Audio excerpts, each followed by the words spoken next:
Hello, I'm John Grom, and welcome to our 235th Right and Left Discussion Forum. We hold our televised discussions twice monthly to demonstrate the value of civil, productive, open-minded political dialogue. Today, our panel is going to discuss the topic of war. To put things in perspective, this program is being recorded at 9 a.m. on October the 19th, 2023, and it's reported that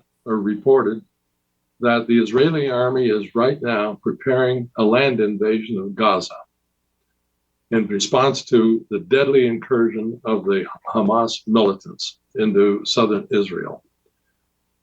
Today, our first panelist is Bryan Laubaugh, president of R&B Financial Services, followed by Dr. Ronald Chamberlin, retired senior research chemist. Then Tom Finley, former vice president of human resources development at Rubbermaid Incorporated. Then Patty Haskins, former member of the Wadsworth City Council and a retired school teacher from the Wadsworth Senior High School. Bryan, our country has been at war now since our country was born in war, and it's been engaged in 6 major conflicts and numerous minor ones. I guess the question for me is a lasting peace even possible? Well, there's always hope. When you have things like terrorist groups that are sponsored by states, foreign governments, it's very hard to predict what's going to happen next because it's not a conventional war. It might start out with disagreements between groups of people, and then it spreads. I've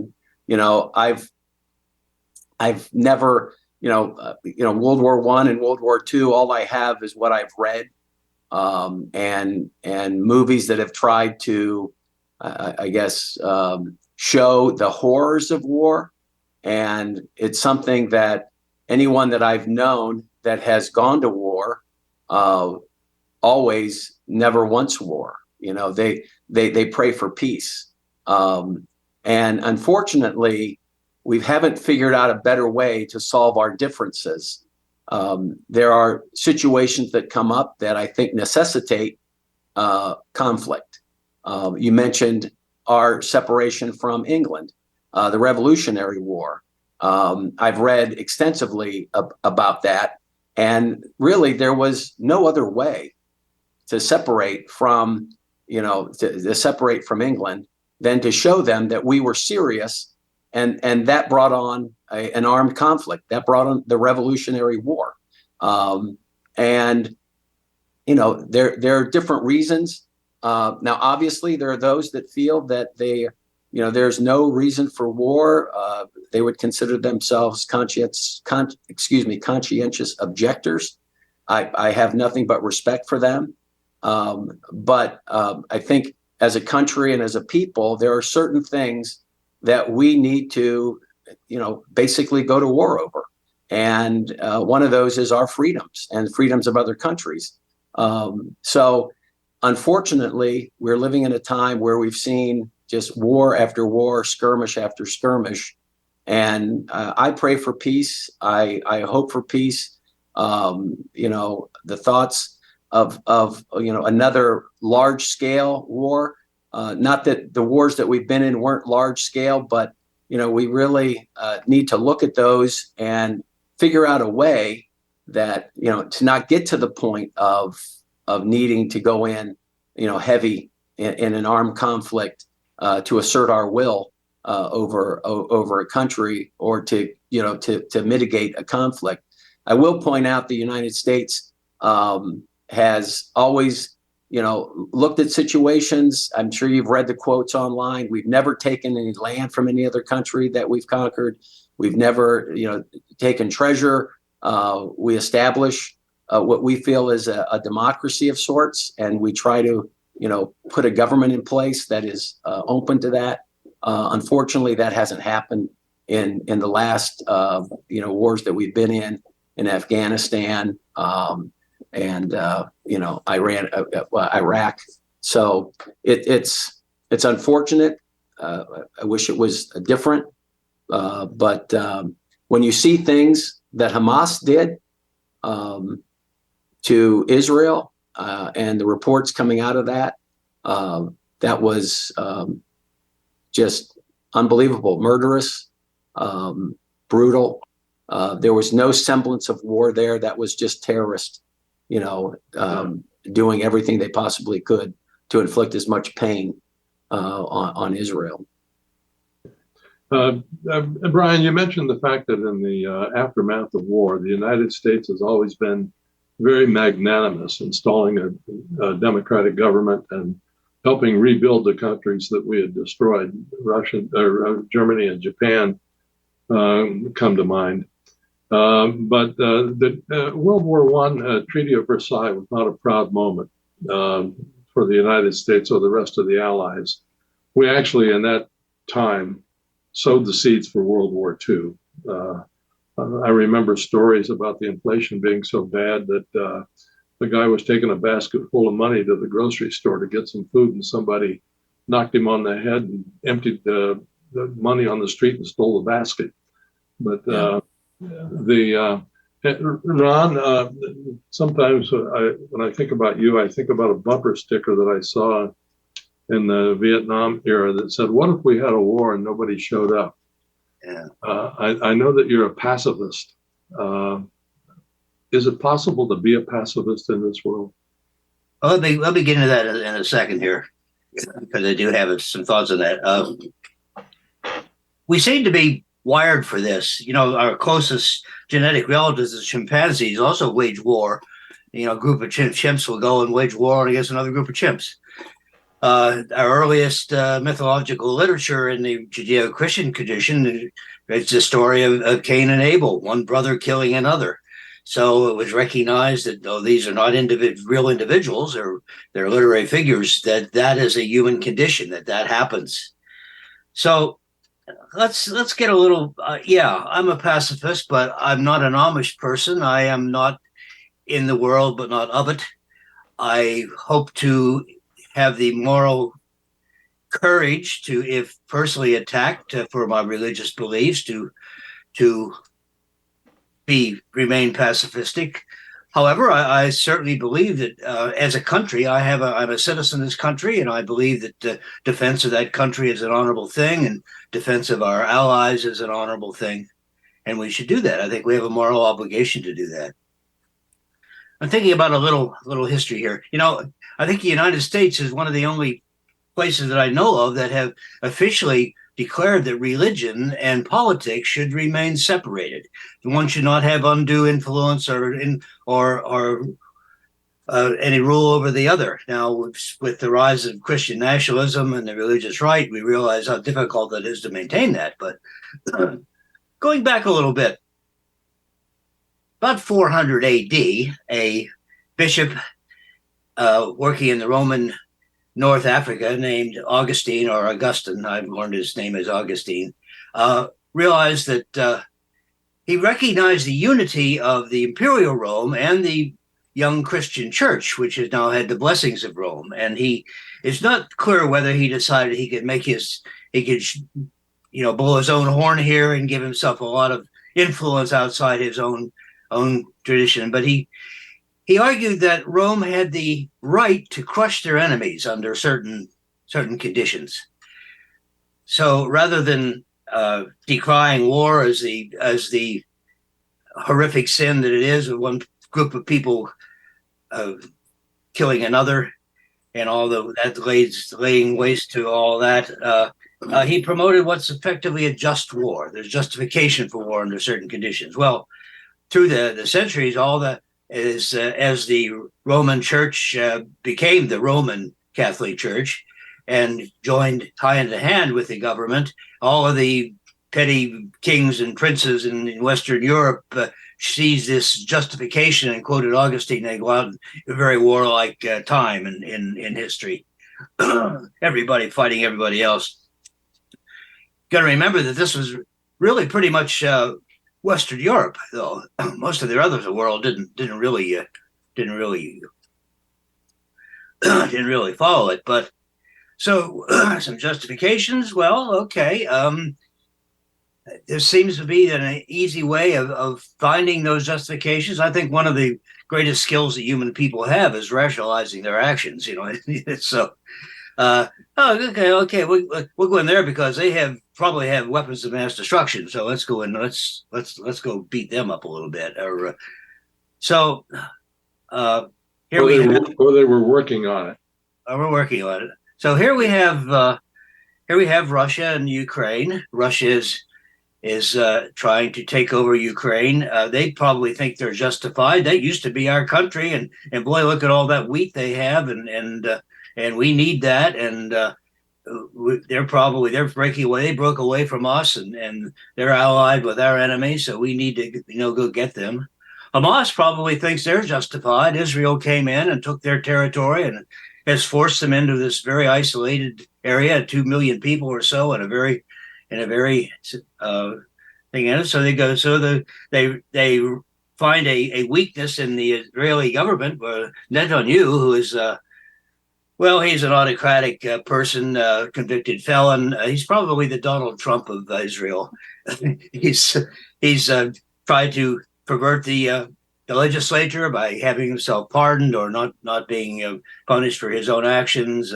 The military is at odds with him, and so he left a vacuum of defense on the southern tier, and Hamas recognized that and jumped in. Israel has retaliated. 450 rocket things. Hamas killed 1,400 people and took about 200 captive. This was as of Tuesday. I read these numbers. So far in Gaza, 2,778 people have died. 9,000 or better are wounded, and there are about 1,200 people still missing, probably buried under the rubble. Now, is Israel justified in retaliating at this level? And they've told Hamas to move away from the northern tier, and so people have panicked there. Just Tuesday, there was a rocket went off in the parking lot of a hospital, killed 500 people because the hospitals are full of not only wounded but people there for sanctuary. Now it seems likely that this was a rocket that misfired by a group called the Islamic Jihad, who was they're not Hamas, but they're allied with Hamas, and we're trying to do that. So, but it points out a saying that I read recently: when you have an eye for an eye, both people wind up blind, and there's no way that peace and justice can come out of that. So, I agree with Ryan. With Bryan, I pray for peace. I try to follow an old pilgrim hymn that I used to sing: "Seek ye peace, and after it pursue." And I think that's a moral obligation to do that. I think it's a very complex thing because when war happens, it really just, as you mentioned in the Treaty of Versailles, when war happens, it just seems to perpetuate the conditions that caused the war in the first place. So, Tom, what are your thoughts? Well, my thoughts are we can't overlook the evolution of mankind. There was a time in which we were the minority in terms of size and ability and everything else, and were food for much larger animals and so forth. So there's an instinctive part of us. I can't think of a better word than the instinctive part is to fight and survive. And that, of course, has evolved to decisions on who our leaders are and what they do or don't do. It involves greed of other countries. And so we get World War I and World War II involving the whole planet, and the list goes on. Where are we going to lose our instinctive behavior to fight, to solve things? I don't know the answer to that question, of course, but the result is always there. We go to war. We go to war and we destroy each other, and we become our own worst enemy in terms of mankind's survival. So I'm throwing that out on the table as a perspective. so far we've been unable to avoid war as an answer to solving issues. It sounds as though you're on the side of those who say that world peace is impossible. It's not in our DNA to be peaceful. Yeah, in this planet, of course, we don't know about the rest of the universe at this point, but in this planet, that instinct for survival leads to war. Well, I guess my problem is that a bunch of old men get together and can't agree on anything, so they send a bunch of young guys out to kill each other. But, yeah. Patty, what are your thoughts? I agree. Well, I agree with everything, just about everything that everyone has said. Bryan, I would say that you mentioned that the United States has never taken land from another country or from someone else. And I think the indigenous people of the United States might have a reason to possibly disagree with you, but that's a whole other topic. There are a lot of reasons for war.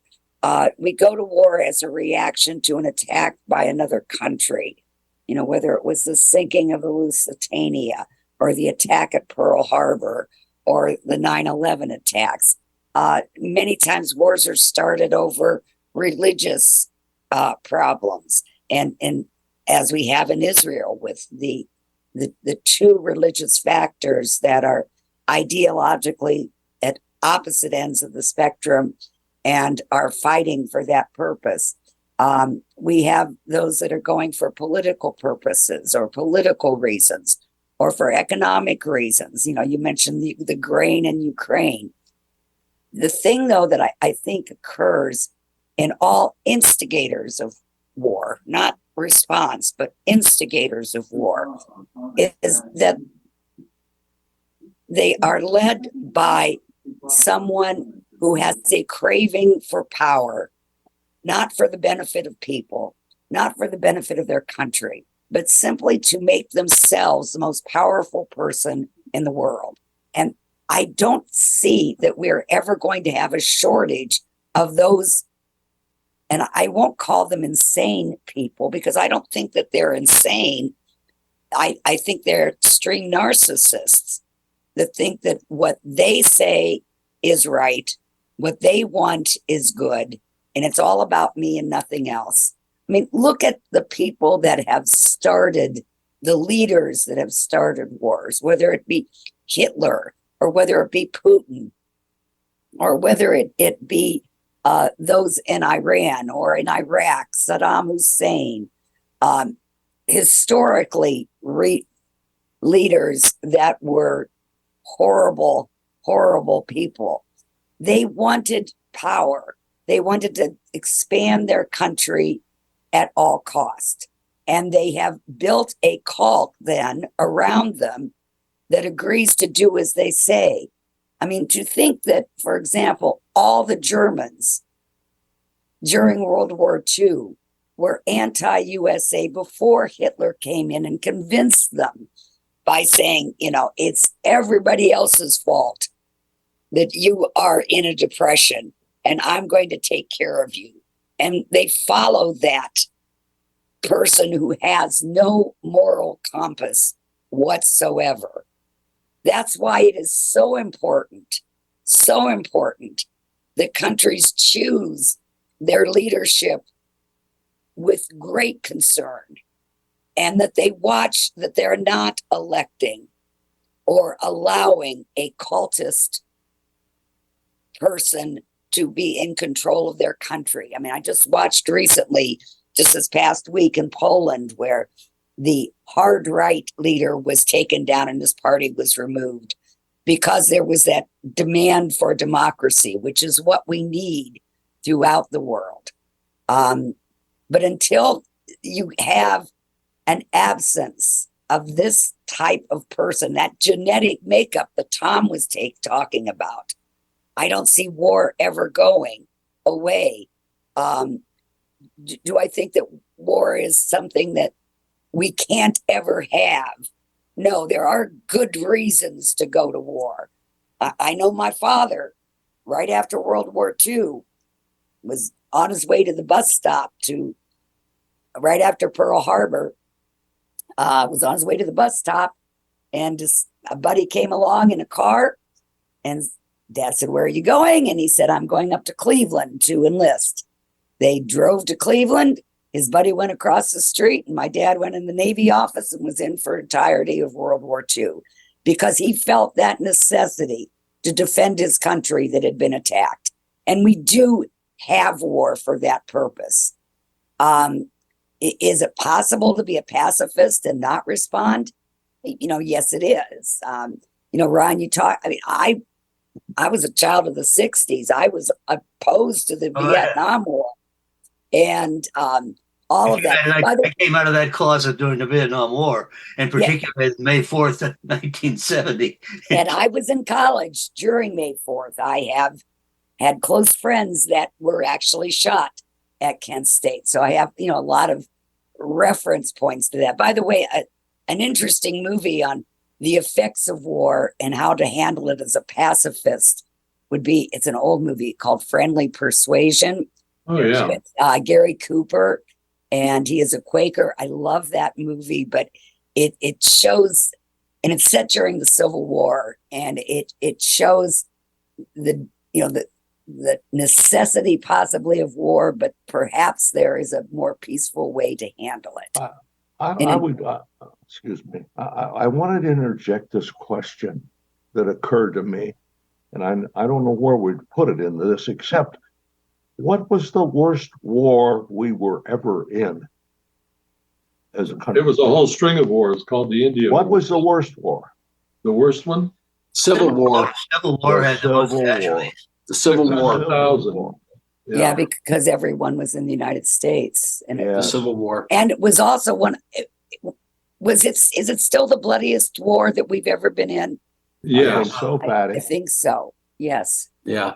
Yeah. 600,000 Americans died in that war. Yeah. And so, The interesting part about that was that only about 1% of the people in the South were slaveholders. And that was like 1%. I think one thing that I wanted to clarify, the Palestinian people are basically being ruled by a crazy terrorist organization. Now you might say that, they elected them, but not really. Hamas has used Gaza as a launching point for their terrorist activities. yeah, I don't believe most of the people in Palestine, the true Palestinians, No. really want to go along with that kind of stuff. They've borne the brunt of Hamas's behavior. Hamas. The Palestinian Authority has been much more willing. That's this made primarily on the West Bank. Right. Hamas uses hospitals. I heard the same report that a rocket misfired that was being launched from another neighborhood and landed in that parking lot. It wasn't an Israeli rocket or a bomb or anything like that. They use hospitals, they use schools, they use office buildings to run their operations out of. And right. Israel gave everybody the opportunity. They told them to leave. They said, the problem was they couldn't. They tried to get out, and there was no where to go. Right. Hamas wouldn't let them out. They wouldn't let them out because they want those human shields. Yeah. Fortunately, Egypt has just agreed to allow aid to come in. Yeah. But Egypt won't accept any refugees. Right. So you can't even leave if you want to. You're stuck there. Yeah. Yeah. It's a terrible thing. War is not something that anybody wants, and so it's a sad situation that we find ourselves in as a world, as a country, as a people. I'm not sure how do you respond when things like Hamas happen and state-sponsored terrorism from Iran, and when you have Russia and China now, cozying up to each other, who's going to be the policeman? That's a question. Who, if we step back and say we're not worried about that kind of stuff, who steps into the vacuum? Do we want China? Do we want China to step in? Do we want Russia to step in? to that vacuum. Everybody argues about Israel and all that kind of stuff and Hamas. I mean, the Taliban swept in and took back Afghanistan in a matter of weeks. Women weren't able to go back to school. They're back in their, 100% burqa. It's not something that you look at and say, oh, I can live with that. That if that came here, I could live with it. I couldn't. So In a few minutes, that we've I'm got- incredibly surprised that there are people that are saying now that we shouldn't give any more aid to Ukraine. We've given them enough. Let's back off from there and protect our own. Not seeing the danger of not continuing to provide aid. Yeah. And the same holds true, in the case with Israel. Yeah. Whether you like Netanyahu or not, and I agree with Ron, he is not the best of leaders. Yeah.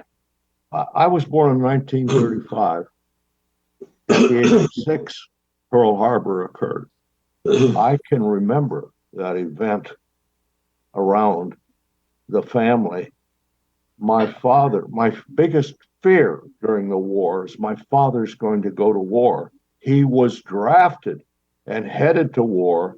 He happened to work at the Gersonslager Company, who got a contract, of all things, building trailers to pick up bodies on the battleground. God. And people who lived or worked at Gersonslager were exempted from the draft. Can you imagine the irony of those years? And I also saw the years of Franklin Roosevelt, a devoted leader, forget the politics for a moment, but a devoted leader to getting this country safely through the war. Yeah. And it certainly has had a mark on me in a variety of ways. So here comes the other wars along the way, and guess what I prayed for? That none of my children, this is selfish, but none of my children would be involved. Yeah, with that, we're going to have to wrap it up. I would just make a quick comment. Brenda and I decided toward the end of the Vietnam War that if it lasted much longer, we're taking our boys to Canada. But in any event, thank you very much for a great program. See you in 2 weeks. Yeah.